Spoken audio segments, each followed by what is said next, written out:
जी हाँ गाइस, जैसा कि हमने हमेशा ये कहा है कि नेशनल एजुकेशन पॉलिसी 2020 जो नई एजुकेशन पॉलिसी है उसने हमेशा से स्टूडेंट सेंट्रिक अप्रोच के ऊपर जो है बहुत ज्यादा फोकस किया है। चाहे वो मल्टी डिसिप्लिनरी अप्रोच हो, चाहे वो आपका मल्टीपल एंट्री या एग्जिट सिस्टम हो, चाहे वो और जितना भी ज्यादा स्टूडेंट सेंट्रिक बनाया जाए पढ़ाई को ताकि ग्रॉस एनरोलमेंट रेशियो जो है वो ज्यादा से ज्यादा बढ़ाया जा सके। तो इन सभी बातों के बीच में अब एक और अपडेट निकल कर आई है जो कि मैं आपको यहां पर शेयर करने आया हूं। तो इस वीडियो को एंड तक देखिएगा ताकि आप भी अपने वैल्यूएबल फीडबैक्स या सजेशंस कमेंट सेक्शन में लिख पाएं। नमस्कार गाइस, आज मैं निशांत कपूर आपका बहुत बहुत स्वागत करता हूं आपके अपने पीडब्ल्यू यूजीसी नेट में, जहां पर हम बात करने वाले हैं एनईपी द्वारा लिए गए एक नए इनिशिएटिव की, जो कि उन्होंने स्टूडेंट सेंट्रिक अप्रोच को ध्यान में रखकर लिया है। आपको करना क्या है, कैसे पहुंच सकते हैं आप?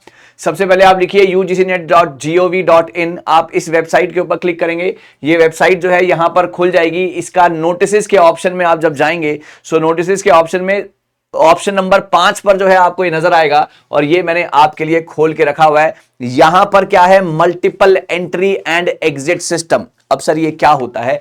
मिसाल के तौर पर मैं आपको समझाता हूं कि अगर एक बच्चे ने, एक एस्पिरेंट ने जो है 3 साल का अपना ग्रेजुएशन का कोर्स लिया है, या मान लीजिए 4 साल के कोर्स में वो एनरोल है, तो यहां पर वो पहले साल के बाद फर्स्ट ईयर उसने कंप्लीट किया, उसके बाद उसके साथ कुछ ऐसी मिसहैप हो गई, या कोई फाइनेंशियल क्रंच आ गया, या कोई मेडिकल इमरजेंसी आ गई जिस वजह से वो आगे पढ़ाई नहीं कर पाया।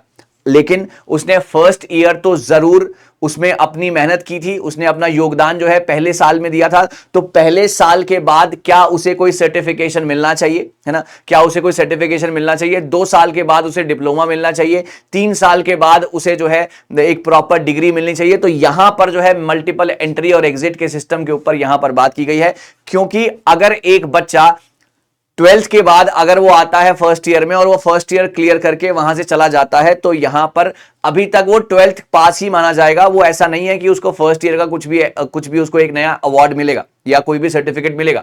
तो उसी को ध्यान में रखते हुए जो है यहां पर मल्टीपल एंट्री एग्जिट सिस्टम होते हैं कि अगर बच्चा छोड़कर जाता है तो वो with in the time frame वो दोबारा से वापस आकर अपनी पढ़ाई को कैरी ऑन कर सकता है। यहां पर हम बात करते हैं ड्राफ्ट गाइडलाइंस मल्टीपल एंट्री और एग्जिट सिस्टम। आप जूम करके आप जो है अपने एंड पर जो है इसको देख सकते हैं। Multiple entry and exit MEME in academic programme एक बहुत ही बड़ा रिकमेंडेशन है जो कि एनईपी ने दिया। ये इंश्योर करता है student exit can earn a certificate after completing 1 year in a discipline. अगर वो 1 साल के बाद लीव करते हैं तो उनको एक सर्टिफिकेट दिया जाएगा, एंड प्रोफेशनल एरियाज डिप्लोमा दिया जाएगा 2 साल के बाद, और 3 साल के बाद उनको जो है बैचलर की डिग्री उनकी दे दी जाएगी। तो यहां पर यूजीसी ने डेवलप किया है एक guidelines for this in academic programme offered in the higher education institution, और उन्होंने suggestions, comments, feedback from the stakeholders are invited. आप यहां पर जो है अपने फीडबैक भी लिख सकते हैं। आप वहां पर आपको आपके फोन में या आप लैपटॉप में जहां पर भी ये नोटिस देखेंगे वहां पर ये चीजें अवेलेबल है, वेबसाइट अवेलेबल है। 30 जुलाई तक जो है उन्होंने सजेशंस या फीडबैक वहां पर मांगे हैं। आपके क्या फीडबैक हैं आप कमेंट सेक्शन में जरूर लिखिएगा। ये बात हो गई।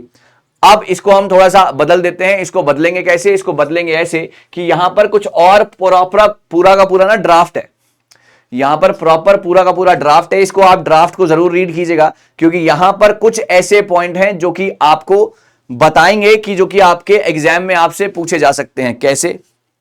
ऐसे कि मल्टीपल एंट्री या एग्जिट सिस्टम होता है, इससे क्या होगा? इससे होगा ये कि ग्रॉस एनरोलमेंट रेशियो को इंप्रूवमेंट मिलेगा, क्योंकि ड्रॉप आउट जो है चीजें कम होंगी, क्योंकि बच्चों को दोबारा से आने का मौका मिल रहा है पढ़ाई करने के लिए।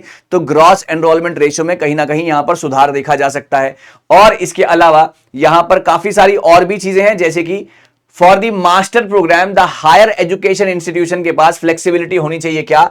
अगर 2 साल का प्रोग्राम है with the second year devoted entirely to research में, यहां पर दूसरा जो है आपको रिसर्च, दूसरा साल जो है अगर आप मास्टर्स कर रहे हैं तो वो पूरा का पूरा रिसर्च की तरफ डिवोट होना चाहिए, और जिसने 3 साल का बैचलर प्रोग्राम पूरा कर लिया है।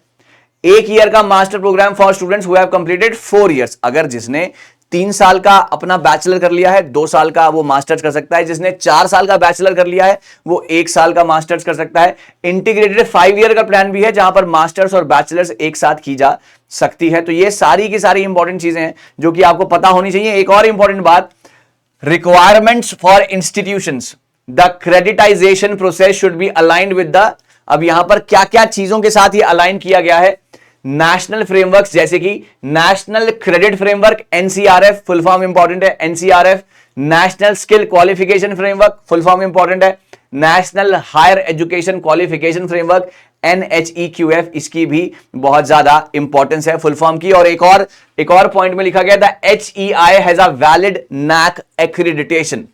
NAAC एक्रीडिटेशन होना बहुत ज्यादा जरूरी है। आप लोग मुझे कमेंट सेक्शन में बताइएगा कि NAAC का फुल फॉर्म क्या है, इसका क्या काम है, ये कब आया था, इसका हेडक्वार्टर कहां पर है, ये सभी सवाल मुझे कमेंट सेक्शन में चाहिए विद योर सजेशंस।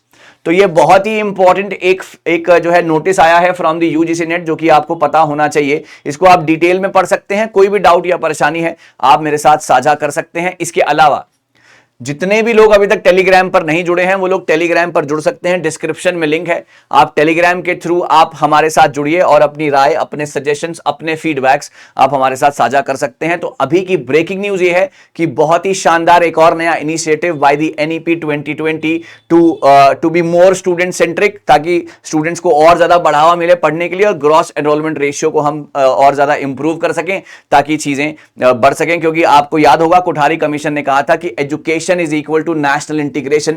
पढ़ेगा इंडिया तभी तो बढ़ेगा इंडिया। NAAC को क्या कहते हैं, NAAC का फुल फॉर्म क्या है, कब आया था, कहां हेडक्वार्टर है, क्या काम है, सब कुछ कमेंट सेक्शन में लिखिएगा।